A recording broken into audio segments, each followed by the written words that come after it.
The royal decree was absolute. Pack law demanded purity of bloodline. And Alias had broken both the night. He bound himself to an Omega whose forbidden bloodline could topple the throne. His 3-year-old daughter asked the question at breakfast, in front of the entire noble assembly. "Papa, why doesn't our mama ever come home?" The crystal goblets stopped halfway to lips. The whispers began like wildfire through dry grass. And Alias felt his perfect lie shatter into 1,000 irreparable pieces. Before we go further into this story, tell me the city you're watching from so I can send you a hug. Because what happens next will break your heart in ways you didn't expect. Alias Macbetha stood at the head of the grand dining hall. His daughter Fionnuala perched on his hip, her innocent eyes waiting for an answer he couldn't give. Not here. Not in front of the Council of Alphas who'd spent 3 years believing his carefully constructed fiction.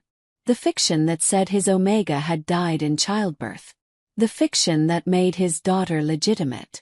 The fiction that kept them both alive.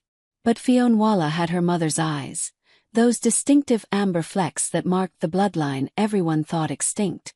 The bloodline that once ruled these lands before the Macbetha pack rose to power through blood and conquest. The bloodline that carried magic in their veins, magic that threatened everything the current regime had built. "Papa!" Fionnuala's small hand touched his cheek. "Mama!" Councillor Domhnall stood slowly, his ancient frame somehow menacing despite its frailty. "Indeed, Lord Alias." The child asks a reasonable question. "We all believed your Omega mate perished bringing your heir into the world." Yet the child speaks as though he let the implication hang in the air like poison. Alias's brother, Griager, stepped forward from his position by the hearth. "My niece is but 3 winters old. Children imagine many things. Dream many dreams." His voice carried warning and protection in equal measure. But it was too late. Councillor Catriona rose next, her sharp eyes fixed on Fionnuala's face. "Those eyes. I've seen eyes like that before. In the old text. In the forbidden histories we burned." Her voice dropped to barely above a whisper. "The Ailey bloodline. The ones we hunted to extinction. The ones whose magic could break pack bonds with a whisper." The temperature in the hall plummeted. Every alpha present knew what that meant. If Alias had taken an Ailey as his Omega, if he'd bound himself through blood oath to the enemy bloodline, then his daughter was an abomination. Threat. And pack law demanded only one response. For both of them. Alias set Fionnuala down gently, pushing her behind his legs. "You speak of myths and legends, Councillor. My daughter's eyes are my late grandmother's eyes. Nothing more." "Then you won't mind a blood test," Domhnall said, already gesturing to the pack physician. "A simple test to prove her lineage. To prove your innocence in this matter." Alias felt the trap close around him. The blood test would reveal everything. Would expose that his Omega, Sorka, was not only alive but imprisoned in the Eastern Tower under his own orders. Would reveal that he'd been sneaking food and blankets to her for 3 years while telling the council she was dead. Would reveal that every night he sat outside her locked door and begged forgiveness for keeping her caged like an animal. Would reveal that he loved her. Had always loved her. Loved her enough to betray everything he'd been raised to believe. But not enough to save her. "Papa is scared," Fionnuala whispered, and every supernatural in the room heard it clearly. Children couldn't lie. Couldn't hide their instincts. And right now, she was broadcasting her father's terror like a beacon. Griager moved to stand beside his brother. "The child is overwhelmed. Any blood test should wait until she's calm, until she understands what's happening." "The child is evidence," Catriona snapped. "Evidence of treason. Evidence of oath-breaking. Evidence that Lord Alias has harbored an enemy of the pack for 3 years while lying to this council." The physician approached with his silver blade, the one used for all blood oaths and lineage tests. Alias felt his wolf rise to the surface, felt his canines extend. Every instinct screamed at him to grab his daughter and run. But there was nowhere to run. The hall was surrounded. The castle was his prison as much as it was his throne. "I invoke the right of challenge," Alias said quietly, and the hall fell silent. Pack law states that any accused of treason may challenge their accuser to single combat. Winner takes truth. Domhnall's smile was cruel. "You'd fight all of us." "Just you," Alias said, meeting the old alpha's eyes. "You made the accusation. You face the consequence." "Papa, no." Fionnuala clutched his leg, and for a moment, just a moment, Alias felt the weight of every choice he'd made crushing down on him. The weight of loving an Omega he couldn't claim. The weight of a daughter he couldn't protect. The weight of a throne he never wanted but couldn't abandon. "Accept my challenge or withdraw your accusation," Alias demanded, his voice carrying the alpha command that made even Domhnall flinch. The old counselor's eyes narrowed. "Very well. But when I win, and I will win, your daughter takes the blood test. And if it proves what we all know it will prove, Pack law takes its course." "Agreed," Alias said, though every word tasted like ashes. The hall cleared to form a fighting circle. Fionnuala was taken, gently but firmly, to the side by Griager, who held her close and whispered reassurances Alias knew he couldn't keep. The physician marked the boundary with salt and mountain ash, the traditional circle for challenge combat. Alias stepped inside, removing his ceremonial robes to reveal the fighting leathers beneath. Domhnall did the same, and despite his age, the old alpha was all muscle and scarred flesh. He'd won 40 challenges over his lifetime. Had never lost. "Last chance to confess," Domhnall said as they circled each other. "Tell us where the Omega is. Tell us you lied. The council might show mercy to the child if you cooperate." "There's nothing to confess," Alias lied and launched his attack. They collided in the center of the circle like thunder meeting lightning. Claws extended, teeth bared. Both alphas fighting with the brutal efficiency of trained warriors. Blood spattered the salt boundary within seconds. Domhnall was old but experienced, turning Alias's momentum against him, using technique where Alias used raw strength.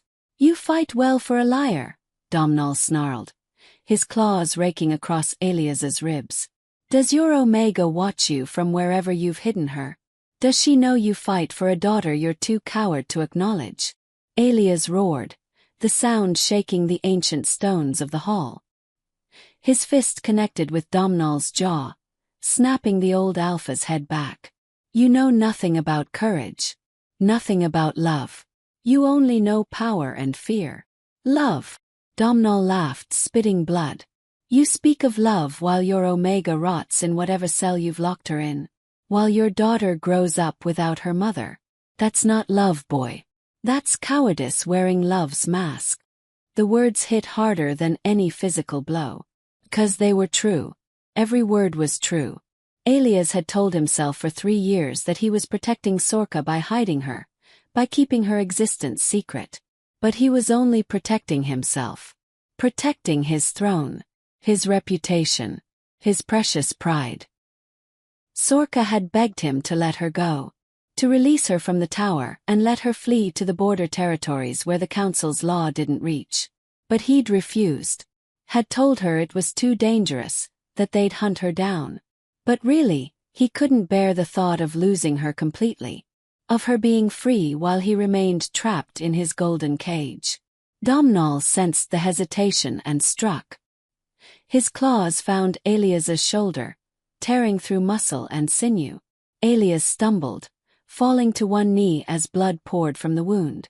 The circle erupted in shouts, some calling for Alias to yield, others demanding Domhnall finish it. Fionnuala screamed. The sound cut through everything else, pure and terrified. "Papa! Papa, please!" And in that moment, Alias heard another voice. One that shouldn't have been possible. One that whispered in his mind through a bond he thought he'd buried deep enough that no one could detect it. "Get up, you fool. Get up and fight. If not for yourself, then for our daughter." Turka. The bond between them flared to life, breaking through whatever mental barriers he'd constructed. She was watching somehow. was connected to this fight despite being locked in a tower 3 floors above. Her Omega magic, the magic that made her bloodline so dangerous, reached out and wrapped around him like armor. Elias surged to his feet, his eyes flashing with power that wasn't entirely his own. The council gasped. Because Omega magic wasn't supposed to manifest like this. Wasn't supposed to be usable in combat. Unless the Omega in question was bonded to their alpha. Unless the blood oath between them was real and deep and unbreakable. Impossible, Catriona breathed. The blood oath. He actually completed the blood oath with an Ailey. Elias's hand closed around Domhnall's throat, lifting the old alpha off his feet.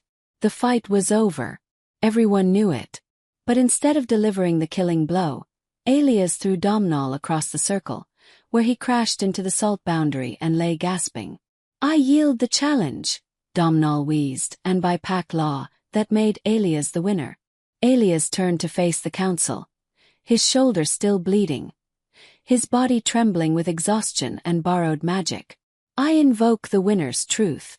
My accusers have been defeated. The blood test is forfeit. This matter is closed. The matter is far from closed, Catriona said coldly. You just proved our suspicions correct. That surge of power, every alpha here felt it. Omega magic. Combat-grade Omega magic. The kind that only exists in the Ailey bloodline. The kind that requires a completed blood oath to access. She stepped forward, her own power radiating outward. You didn't just take an Ailey as a lover, Lord Elias. You blood-bonded with one. You gave her access to your alpha strength, and she gave you access to her forbidden magic. That's not just treason. That's an act of war against everything this pact stands for. Gryager tried to intercede. Brother, perhaps if you explained. There's nothing to explain, Elias interrupted, his voice hollow. You want the truth. Fine. Here's your truth. He turned to face the assembled council, this group of alphas who'd served his family for generations, who'd helped his father build an empire, who'd slaughtered the Ailey bloodline to cement that empire's power. 3 years ago, I found an Omega hiding in the border forests. She was starving, half dead, the last survivor of a bloodline we hunted to extinction. I should have killed her. Pack law demanded it.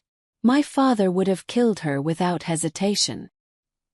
He paused, letting the weight of his next words settle.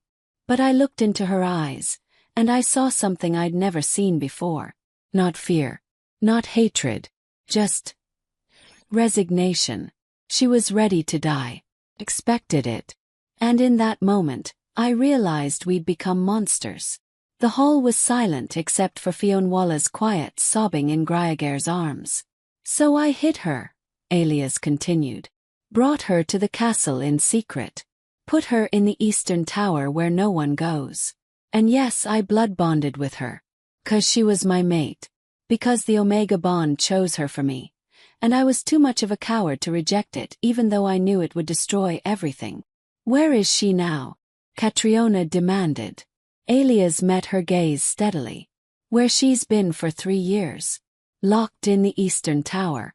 A prisoner in her own mate's home. Because I'm exactly the coward Domhnall accused me of being. Too weak to let her go. Too afraid to claim her publicly.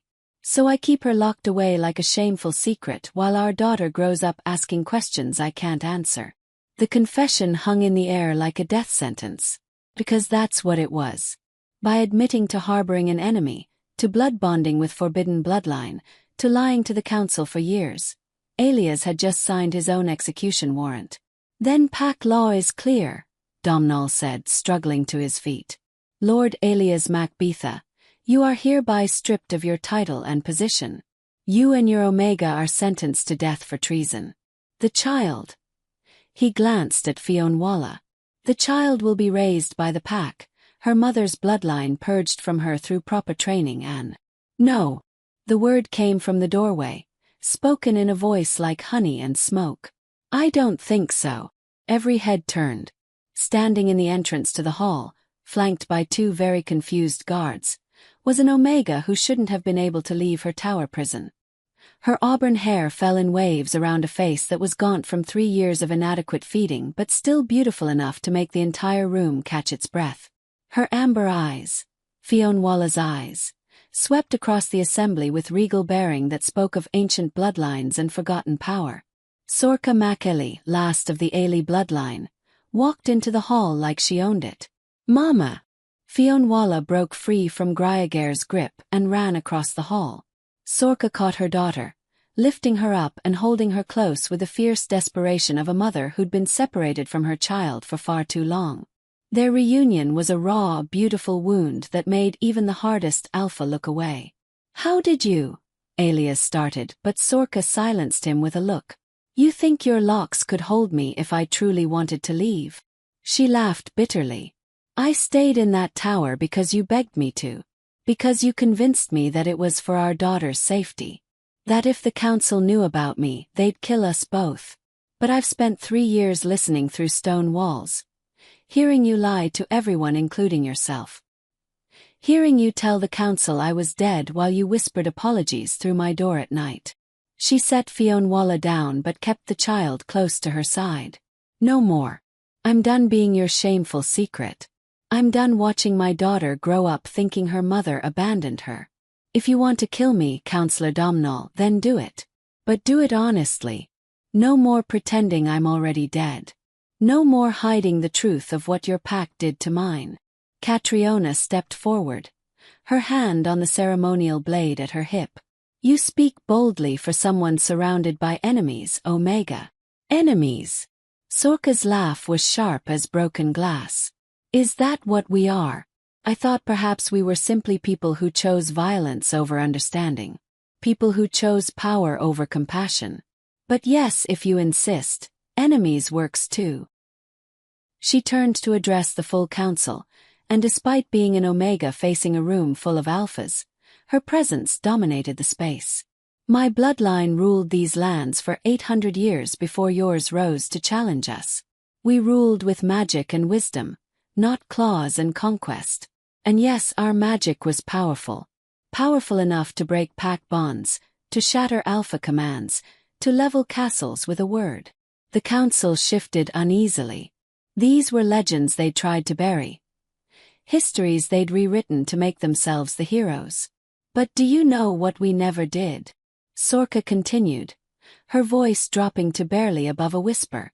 "We never hunted children. When your ancestors rose against us, when they decided our magic was too dangerous to allow. Fine. That's the way of power.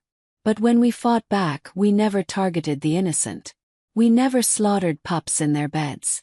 We never burned homes with families still inside." "Lies," Domhnall spat. "Your kind were monsters. Everyone knows. Everyone knows the stories the victors tell," Sorcha interrupted. "But I was there, Councillor. I was 12 years old when your pack attacked our stronghold. I watched my parents die protecting the evacuation. Watched my siblings burned alive because they couldn't run fast enough. And do you know what I remember most clearly?" She looked directly at Alias, and he saw tears streaming down her face. "I remember your father, standing over my mother's body. And she was still alive, still breathing, and she begged him, not for her life but for the children. She begged him to let the children go, to let us flee across the border. She swore an oath that we'd never return, never seek vengeance, never use our magic against his pack again." The hall was so quiet that Fionnuala's breathing seemed loud as thunder. "And your father smiled," Sorcha said, her voice breaking. "He smiled and said, 'No witnesses. No survivors. No mercy.' Then he slit her throat while she was still begging for our lives." Alias felt like he'd been punched in the chest. His father, the man he'd idolized, the alpha he'd tried so hard to emulate, had been a child murderer, had hunted children for sport, had destroyed an entire bloodline not for honor or defense, but for pure conquest. "You lie," he whispered, but even he could hear the doubt in his voice. "Do I?" Sorcha pulled something from inside her dress, a pendant on a silver chain. This was my mother's. She was wearing it the night she died. The night your father killed her. And do you know how I got it back? She threw the pendant across the hall. It landed at Domhnall's feet, the silver catching the light. The old counselor bent to pick it up, his face going pale as he examined it. That's Lady Lyaseda's personal seal, Domhnall said slowly. I remember when she wore this, but it should have been lost in the fire. In the attack on the Ailey stronghold. Unless someone took it as a trophy, Sorka finished. Alpha, Lord Aelias's father. He kept it in his private chambers. Wore it sometimes when he thought no one was looking. I found it the first night Aelias brought me here, when I was exploring the castle searching for an escape route. Found it in a box with 6 other pendants, 7 rings, and a child's silver bracelet engraved with the name Coinage. Gryagere made a choke sound. That was the Ailey prince, the youngest son. He was 5 years old when... He stopped, understanding dawning across his face. Father told us they fought to the last. That every Ailey died with honor in combat. Your father lied, Sorka said simply. Just like his son has been lying for 3 years. The difference is, Aelias at least had the decency to feel guilty about it. Aelias wanted to defend his father, wanted to argue that there had to be some explanation. But he couldn't, because deep down he'd always known. Had always sensed that the story of the Ailey extermination didn't quite add up. Had always wondered why his father kept trophies locked in a hidden box, why he sometimes woke screaming from nightmares he never explained. This doesn't change anything, Catriona said, but her voice lacked conviction. The Omega is still forbidden bloodline. The child is still an abomination. Pack law is clear. Then change the law, Fionnuala said, and every eye turned to the 3-year-old who shouldn't have understood any of this but clearly understood everything. Papa says laws are just words. Words can change. So change them. Out of the mouths of babes came the solution no one else had been brave enough to speak. The child has a point, Gryagere said slowly. Pack law was written by our father's generation. By alphas who saw the Ailey as a threat that needed eliminating. But what if we were wrong? What if instead of exterminating them we should have integrated them, Sorka finished. Allowed the bloodlines to merge peacefully. Let Omega magic and Alpha strength combine through proper bonds instead of treating us like enemies. That's madness, Domhnall protested. Omega magic is too dangerous. It undermines Alpha authority, breaks pack hierarchies. It balances them, Sorka corrected. Alpha packs without Omega magic become tyrannical, brutal. You become so focused on strength and dominance that you forget compassion and wisdom. That's what happened to your pack. That's why you slaughtered children and called it justice. The accusation hung in the air like poison. Because everyone in that hall knew she was right. The Macbetha pack had become cruel over the generations. Had prioritized power over everything else. Had turned into the very monsters they'd accused the Ailey of being. Catriona spoke into the silence. Even if we wanted to change pack law, and I'm not saying we do, it would require unanimous council vote. And I vote no. The Omega is too dangerous to live. I vote yes, Gryagere said immediately. My brother made mistakes, but loving his mate shouldn't be one of them. Change the law. Integrate the bloodlines. End this cycle of violence. I vote yes, said another counselor, a younger alpha named Fearchar who'd always questioned the old ways. We need to be better than our fathers were. The votes came one by one. Some yes, some no. The council split down the middle between those who clung to tradition and those who saw a chance for something new, something better, until only 3 votes remained undecided, including Domhnall's. The old alpha stood slowly, his injuries from the fight making him wince. He looked at Sorka, then at Fionnuala, then finally at Aelias. I was there, he said quietly. The night we attacked the Ailey stronghold. I was young then, barely 20 winters. And I remember the children. He closed his eyes and for a moment, he looked every one of his 70 years. I remember their screams. I remember how they begged. And I remember thinking, this isn't right. This isn't honor. This is slaughter. Then why didn't you stop it? Sorka asked, her voice devoid of accusation. Just genuine curiosity about how good people could stand by while evil happened. Because I was a coward, Domnall said simply. Because your father was my alpha, Lord Alias, and an alpha's command is absolute. And because I told myself that smart, capable people with more authority than me, had decided this was necessary. So it must be right. Must be justified. He looked at the assembled council. But it wasn't. We murdered children that night. Innocent children who'd done nothing wrong except be born with magic we didn't understand. And I've carried that guilt for 40 years. Carried it through every night's sleep, every morning's waking.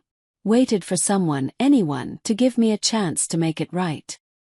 He turned to face Sorka fully. I vote yes. Change the law. Let the bloodlines merge. And Omega, if you can find it in your heart after everything we've done, forgive us. Forgive me. The old alpha dropped to one knee, the traditional sign of submission in pack hierarchy. One by one, the other counselors who'd voted yes followed suit. Until half the room was kneeling before an Omega who'd spent 3 years locked in a tower. Sorka looked at them for a long moment, these alphas who'd destroyed her people but were now trying to make amends. Forgiveness isn't mine alone to give, she said finally. My family is dead. My bloodline nearly extinct. I can forgive you personally, Counselor Domnall, because you at least have the courage to admit your guilt. But forgiving the pack, that will take time.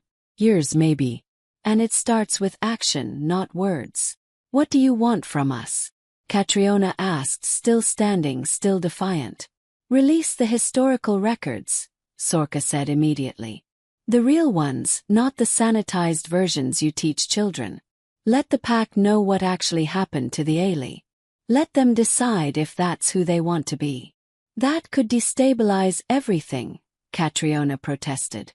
The pack needs to believe in its alphas, in its history. The pack needs truth, Gryager interrupted. Even uncomfortable truth. Maybe especially uncomfortable truth. Alias finally found his voice. I vote yes. To changing the law. To releasing the records. To all of it. He looked at Sorka, this Omega he'd loved and imprisoned in equal measure. And after the council votes and the law changes and everything's settled, I want to formally request that we complete our bond publicly. That I claim you as my mate before the entire pack. If you'll have me. After everything I've done to you. Sorka's laugh was bitter and beautiful at once. You want to claim me now? After 3 years of keeping me locked away? After letting our daughter think I was dead? After lying to everyone including yourself about what I meant to you? Yes, Alias said simply. I know I don't deserve it. No, I've been a coward and a fool. But I love you, Sorka. I've loved you since the moment I found you in those woods. And I'm done hiding that love. Done pretending you're anything less than everything to me. Pretty words, Sorka said coldly. But I've heard your pretty words before. Heard them whispered through tower doors at midnight. Heard them mixed with apologies that never came with action. Why should I believe you now? Alias stepped forward, ignoring the gasps from the council as he dropped to both knees before her. Because I'm not asking you to trust me. I'm asking you to give me the chance to earn that trust back. However long it takes. Whatever it costs. I'll spend the rest of my life making this right if you'll let me. Fionnuala tugged on her mother's dress. Mama, is Papa sorry? Sorka looked down at their daughter, this perfect little person they'd created together. What do you think, little love? Is your Papa sorry? Fionnuala studied her father with those 2 wise amber eyes. Then she nodded seriously. Papa's sorry. Papa cries at night. I hear him. The confession from his daughter broke something in Alias.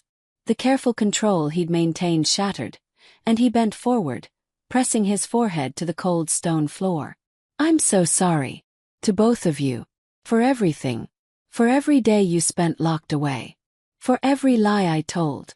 For being too weak to choose love over fear." Sorka knelt beside him, their daughter between them. "Look at me, Elias." He raised his head, tears streaming down his face. Something no alpha should show publicly, something that would have been seen as weakness just hours ago. But right now, in this moment, his tears were the strongest thing about him. "I don't forgive you," Sorka said quietly, and Elias felt his heart crack. "Not yet. You hurt me too deeply for that. But I'm willing to try. To give us a chance to build something real instead of something hidden. To let our daughter have both her parents instead of a father and a ghost." "That's more than I deserve," Elias whispered. "Much more," Sorka agreed. "But then again, love isn't about what we deserve. It's about what we're willing to fight for." She held out her hand. "So fight for us, Elias. Fight for our daughter. Fight for a pack that can be better than its history. And maybe, we'll find our way back to each other." He took her hand, and the moment their skin touched, the blood oath between them flared to life. Every supernatural in the room felt it. That pulse of combined magic that came from a true Alpha-Omega bond. The kind of bond that happened maybe once a generation if you were lucky. The kind of bond that could reshape pack hierarchies and rewrite ancient laws. The kind of bond worth fighting for. Counselor Catriona stood slowly. "The law is changed. By majority vote, Omega Alpha bonds with the Ailey bloodline are no longer forbidden. The historical records will be released within the month. And Lord Elias, you are reinstated as Alpha of this pack, on the condition that you never hide the truth again. From the council. From your mate. From yourself." Elias stood, helping Sorka to her feet, Fionnuala between them holding both their hands. "No more hiding," he agreed. "No more lies. We start fresh. Build something new. A pack that chooses truth over comfortable fiction." "Ambitious," Domhnall said dryly, though there was warmth in his eyes now. "And probably impossible. But then again, 6 hours ago, I would have said an Ailey Omega standing in this hall was impossible too. So maybe impossible is just another word for hasn't happened yet." The council began to disperse, some still muttering doubts, others already planning how to implement the changes. But Elias barely noticed. His attention was entirely on Sorka, on the way she looked at him. Not with the love that had once been there, but not with pure hatred either. With something more complex. More real. With possibility. "What happens now?" he asked as they walked toward the tower. Her former prison that would need to become something else. Something better.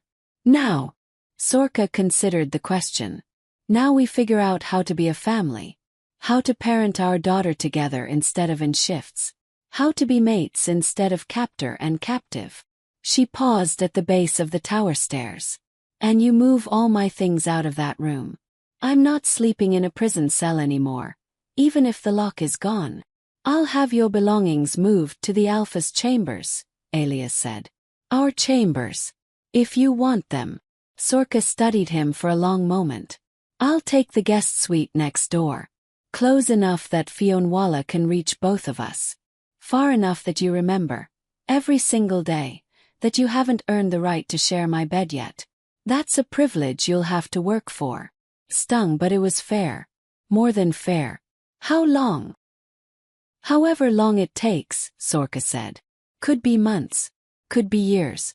Could be that we figure out we're better as co-parents than as mates. But either way we do this honestly.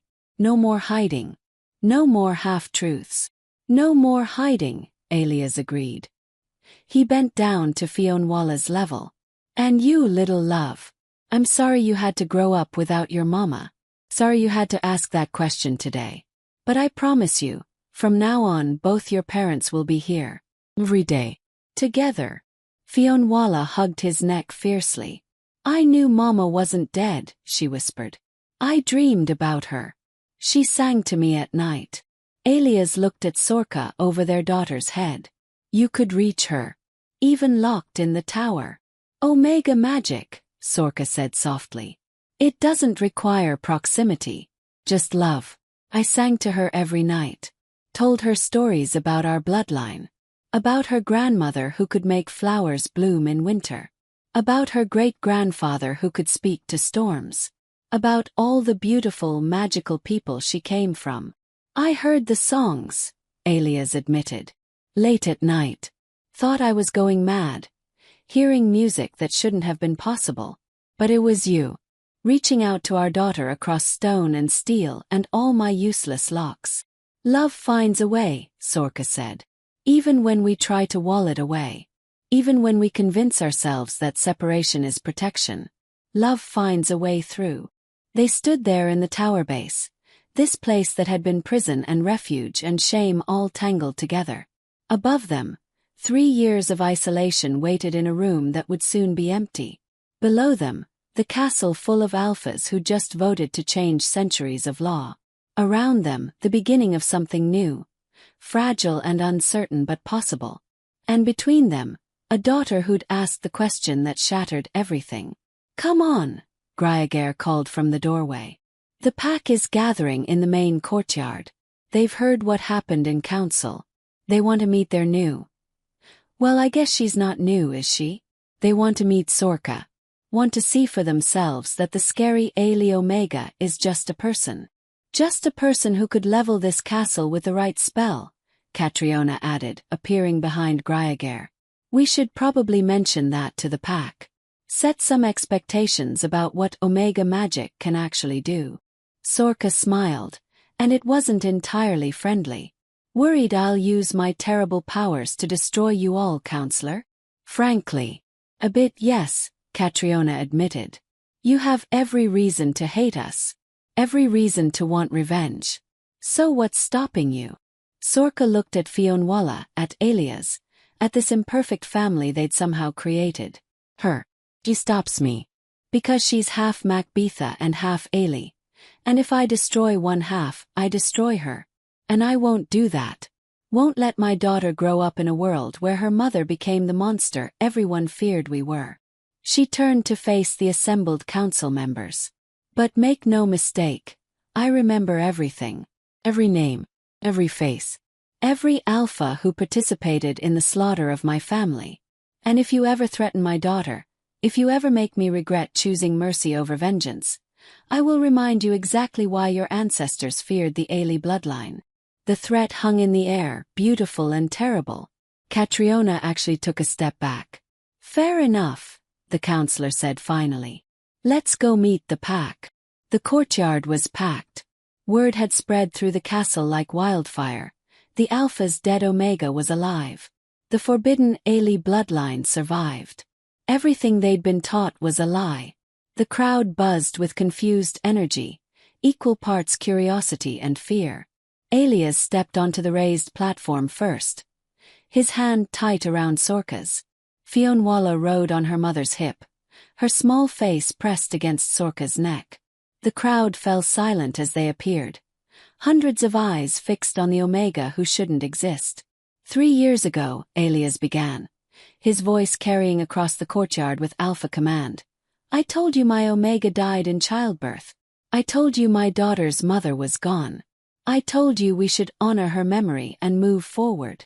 He paused, letting the confession settle. I lied. About all of it. My Omega, my mate, Sorka Macaulay of the Ailey bloodline, has been alive this entire time. Locked in the Eastern Tower. Hidden from you. Hidden from the council. Hidden from everyone except my brother. Gasps rippled through the crowd. Some looked betrayed. Others looked confused. Few looked angry. I lied because I was afraid, Elias continued. Afraid of what the council would do.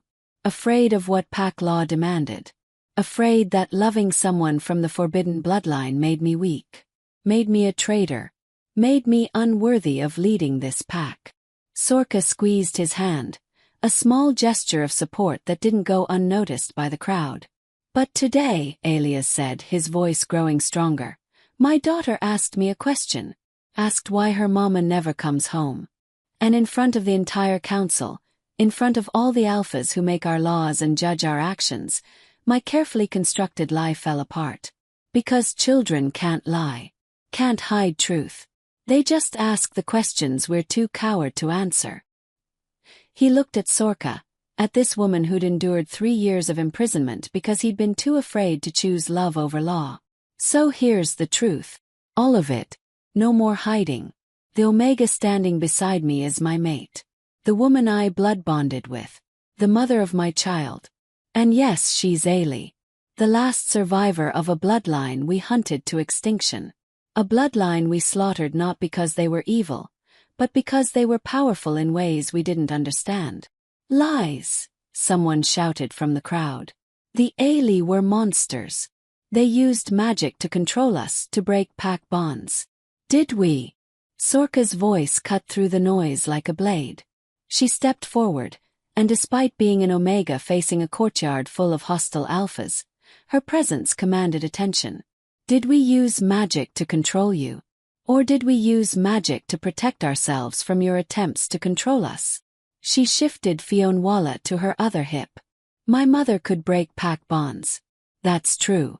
But do you know when she used that power? When alphas tried to force unwilling Omegas into bonds they didn't consent to. When pack law demanded that Omegas mate with whoever the alpha chose, regardless of their own wishes. My mother broke those bonds and gave those Omegas freedom. The crowd murmured. This version of history didn't match what they'd been taught. My grandmother could speak to storms, Sorka continued. Could call lightning from clear skies.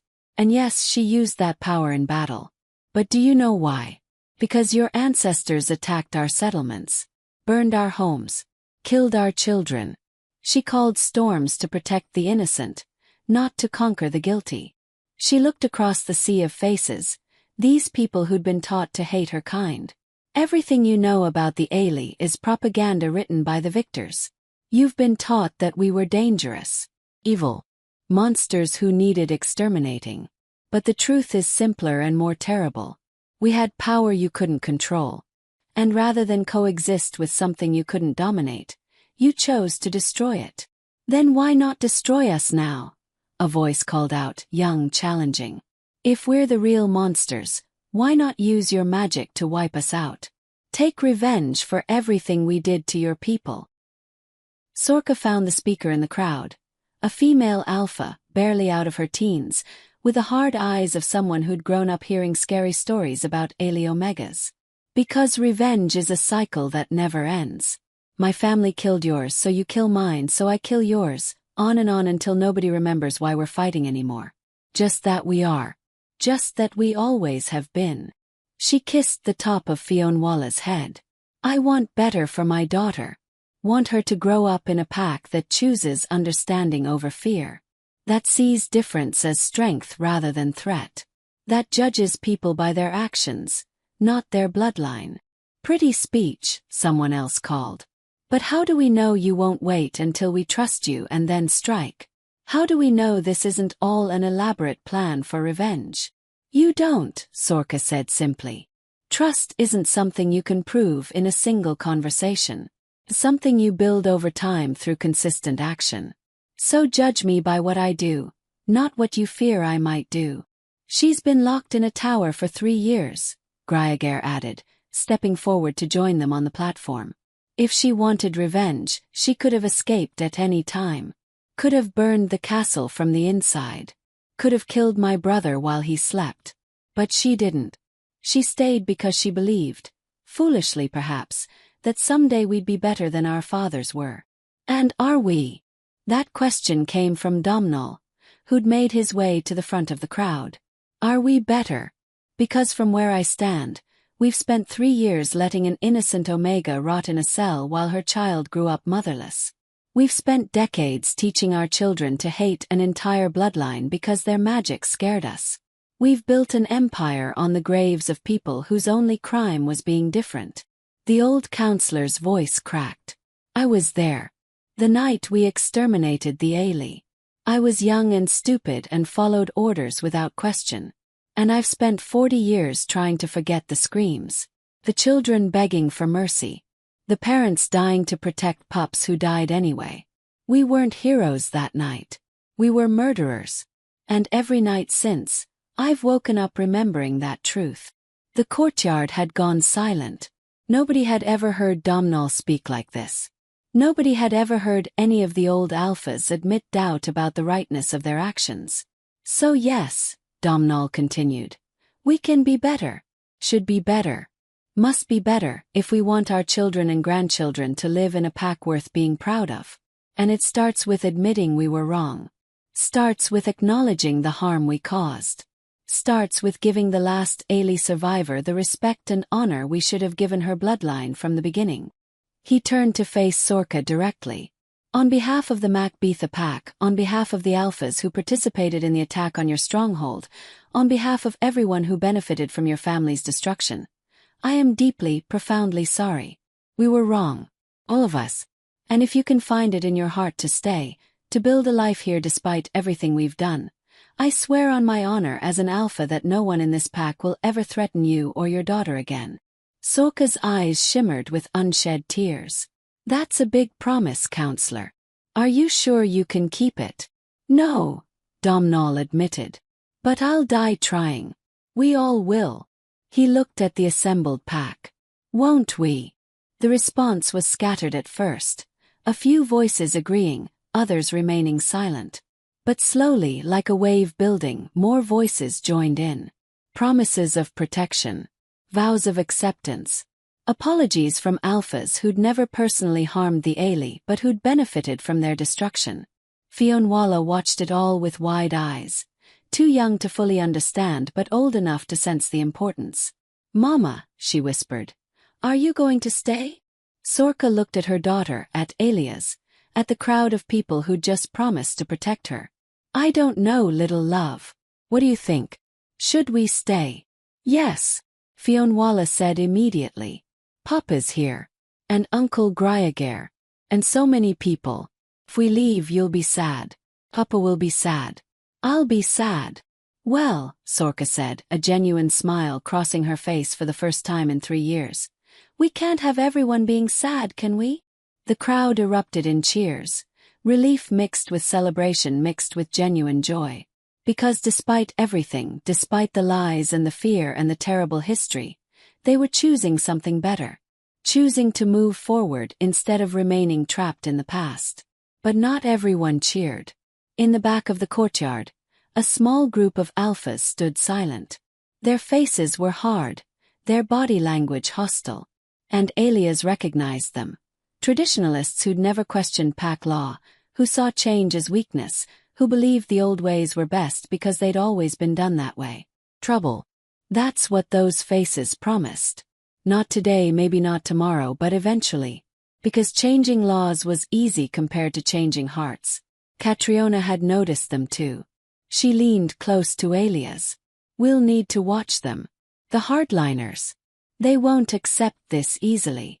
I know, Ailias murmured back. But we can't change minds through force. Has to come from choice. From seeing that we're better with Sorka here than without her. Optimistic of you, Catriona said dryly. Let's hope you're right. The celebration continued into the evening. The pack gathered in the Great Hall, the same hall where Ailias had fought Domhnall just hours earlier. And this time the atmosphere was festive rather than tense. Food appeared from the kitchens. Wine flowed freely. Children ran between tables while adults talked and laughed and processed everything that had changed. Sorka sat at the high table, Fionnuala on her lap, looking overwhelmed but not unhappy. Pack members approached in small groups, introducing themselves, welcoming her, apologizing for believing she was dead. Some interactions were genuine. Others felt performative. But all of them represented progress. How are you holding up? Ailias asked during a rare moment of quiet. Exhausted, Sorka admitted. 3 years of isolation followed by several hours of intense social interaction. It's a lot. We can leave if you want, Ailias offered immediately. Go back to your chambers. Let you rest. Sorka shook her head. No, this is important. The pack needs to see me as a person, not a myth. needs to understand that Aliomegas aren't monsters lurking in children's nightmares but just people. People who laugh and eat and get tired like everyone else. Still, Alias said, you don't have to do it all tonight. You've earned the right to set boundaries. Have I? Sorka looked at him with an expression he couldn't quite read. Because for 3 years I had no boundaries. No choice. No control over anything except what happened in that one tower room. So forgive me if I'm not entirely sure what I'm earned anymore. The words hit like a physical blow. Sorka. I'm not trying to make you feel guilty, she interrupted. Or maybe I am. I don't know. I'm still angry, Alias. Still hurt. Still processing the fact that the man I loved enough to blood bond with was the same man who locked me away and told everyone I was dead. I know. Sorry. I'll spend the rest of my life being sorry. Good, Sorka said bluntly. Because you should be sorry. What you did was cruel. Was cowardly. Was every bit as bad as what your father did to my family. Just in a different way. Alias flinched, but he didn't argue. Couldn't argue. 'Cause she was right. But, Sorka continued, her voice softening slightly, I also understand why you did it. Fear makes people do terrible things. Makes them justify the unjustifiable. Makes them hurt the people they love most because they're too afraid to choose differently. She reached out and took his hand, the touch sending sparks of awareness through their bond. So here's what happens next. We figure out how to be partners instead of captor and captive. We figure out how to parent our daughter together. We figure out if there's anything left of what we had before you locked me away. And if there isn't, Alias forced himself to ask. If the damage is too deep to repair, then we figure out how to be respectful co-parents who live separate lives, Sorka said. I won't hate you, Alias. But I also won't stay with you just because we have a child together. If we rebuild this relationship, it needs to be because we choose it. Not because pack law demands it, or because it's convenient, or because we're already bonded. Fair enough, Alias said, though his heart ached at the thought of losing her completely. I'll earn my way back. However long it takes. The conversation was interrupted by a commotion near the hall entrance. Shouting. The sound of something breaking. Alias was on his feet immediately.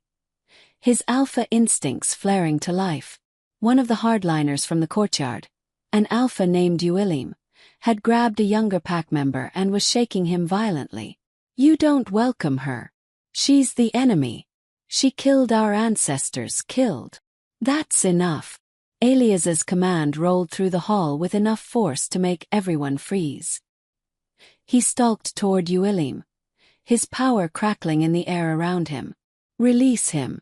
Now. Uilim let go, but his face was twisted with rage. You've gone soft, Alpha. Let an Omega manipulate you with her magic and her lies. That Ali which should be executed, not celebrated. Careful, Alias said softly, dangerously. That which is my mate. Insult her again, and we'll see exactly how soft I've become. She's poisoned you, Uilim spat. Used her blood magic to cloud your mind. The real Alias Macbetha would never betray his pack by. He didn't get to finish. Sorka appeared beside Alias, her hand raised, and Uilim flew backward as if struck by an invisible force. He crashed into the wall hard enough to crack stone, then slumped to the ground, gasping. The hall went deadly silent. Let's be clear, Sorka said, her voice carrying that edge of power that marked true Omega magic. I haven't used my abilities to control anyone. Haven't manipulated your alpha or poisoned his mind or done any of the terrifying things you've been taught to fear. But I could. Right now I could reach into your mind, Uilim, and rewrite your thoughts until you believed the sky was green and the moon was made of cheese. Could break your pack bond so completely that you'd never feel connected to anything again. Could do 1,000 horrifying things that would prove every nightmare your parents told you about Ali Omegas. She stepped closer to where he lay stunned. But I won't. Because unlike your ancestors, I don't believe in harming people just because they disagree with me. Don't believe in violence as a first resort. Don't believe that power should be used to dominate rather than protect. She knelt beside him, her voice dropping to barely above a whisper. But make no mistake, if you threaten my daughter, if you threaten my mate, if you threaten this pack's fragile attempt at being better than your fathers were, I will remind you exactly why the Ailey bloodline was feared. And you'll spend the rest of your very short life wishing I'd just killed you quickly instead. She stood and walked back to the high table, leaving Uillim trembling on the floor. The hall remained silent. Everyone had just seen a demonstration of Omega magic. Real, undeniable, terrifying Omega magic. The kind that could end fights without throwing a single punch. The kind that made alpha strength look crude by comparison. Alias followed her back to the table. You didn't have to do that. I had it handled. No, Sorka said, settling back into her chair with Fionnuala. You had half of it handled. The immediate threat. But you didn't address the underlying problem, which is that some of your pack still sees me as a monster. Still believes the propaganda. So I gave them a demonstration. Showed them exactly what I'm capable of and then showed them I choose not to use that power. That's more effective than any pretty speech about peace and understanding. She was right. Alias could see it in the faces of the pack members nearby. Not fear exactly, though there was some of that. But respect. Understanding that Sorka could have destroyed them all but chose mercy instead. That was more powerful than any number of apologies or promises. You're terrifying, Alias said, but there was admiration in his voice. Good, Sorka replied. You should be a little terrified of me. Should remember that I stay here by choice, not because you can force me. That's healthier for both of us. The celebration continued, though more subdued now. Uillim was escorted out by Gryager and would likely face council discipline for his outburst. The other hardliners sat quietly, processing what they'd witnessed. And slowly, gradually, the mood lifted again. Later, much later, Alias walked Sorka and Fionnuala to their new chambers. The guest suite he'd promised her was beautiful, decorated with tapestries and comfortable furniture and everything an Omega might want. It was also directly beside his own chambers, connected by a door that remained locked from her side. Thank you, Sorka said, looking around the space. It's beautiful. It's the least you deserve, Alias replied. Then, hesitantly, can I ask you something? You can ask. I might not answer. In the hall, when you threw Uillim against the wall, was that? Did you hold back? Or was that full strength? Sorka smiled, but it wasn't entirely kind. What do you think? I think if you'd used full strength, there wouldn't be enough left of Uillim to scrape off the wall. Smart man, Sorka said. Yes, I held back. Used maybe 5% of what I'm capable of. Just enough to make a point without killing anyone. Alias felt a chill run down his spine. Because if that demonstration had been 5%, what could she do at full power? What could any Ailey Omega do when they stopped pulling their punches? You really could destroy us all, couldn't you? He said quietly.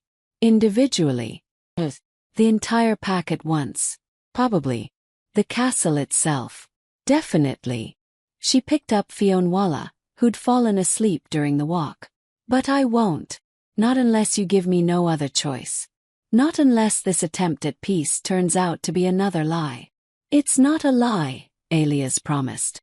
I swear on my honor as Alpha, on my bond with you, on our daughter's life. This is real. Change is real. We're really trying to be better. Then prove it, Sorka said. Every day. Through action, not words. Through choices that prioritize what's right over what's comfortable. Through standing up to alphas like Uillim, even when it would be easier to let them grumble and ignore them. I will, Alias said. We will. The whole pack will. Because you're right, we've been monsters for too long. Time to remember how to be people again. Sorka studied him for a long moment, then nodded. Get some rest, Alias. Tomorrow we start figuring out how to actually make this work.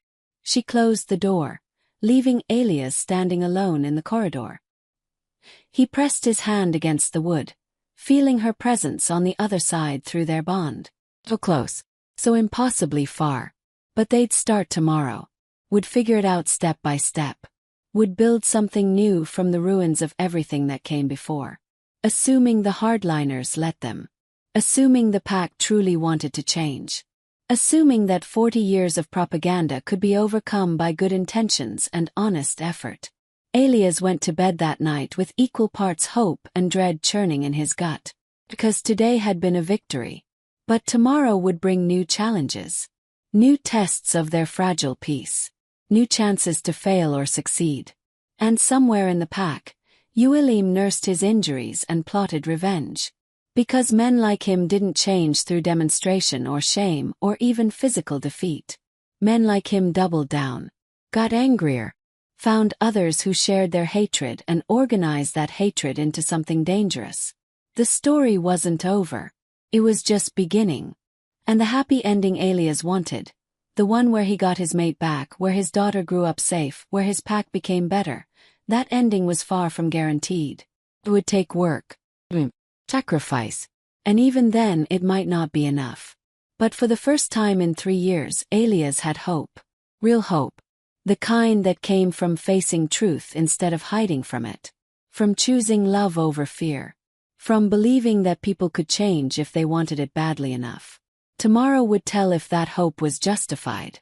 Tomorrow would reveal whether the Macbetha pack could truly become something better. Tomorrow would be the first real test. And Elias intended to pass it. To be continued. Because some stories don't have neat endings. Some stories are ongoing. Messy and complicated and uncertain. Some stories ask whether love can overcome history. Whether good intentions can undo harm. Whether people truly can change. This is one of those stories. And the answer, whether Elias and Sorka rebuild their bond, whether the pack accepts their Omega member, whether little Fionnuala grows up in peace or war, that answer hasn't been written yet. Maybe it never will be. Maybe that's the point. That life doesn't offer neat conclusions.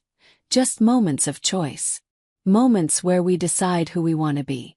Moments that define us more than any prophecy or bloodline or ancient law ever could. Elias made his choice when he unlocked that tower door. Sorka made hers when she chose to stay. And the pack made theirs when they voted to change their laws. What happens next depends entirely on whether those choices were genuine. Whether the change runs deep enough to last when it's tested. Whether love really is stronger than fear. Check back tomorrow. Or next week. Or next year. Because this story, like all real stories, continues as long as there are people willing to keep choosing hope over hatred, truth over comfortable lies, and love over the easy safety of staying the same. The question isn't whether they'll face more challenges. They will. The question is whether they'll face them together or let those challenges tear them apart. Only time will tell. And that's the most terrifying and hopeful thing of all.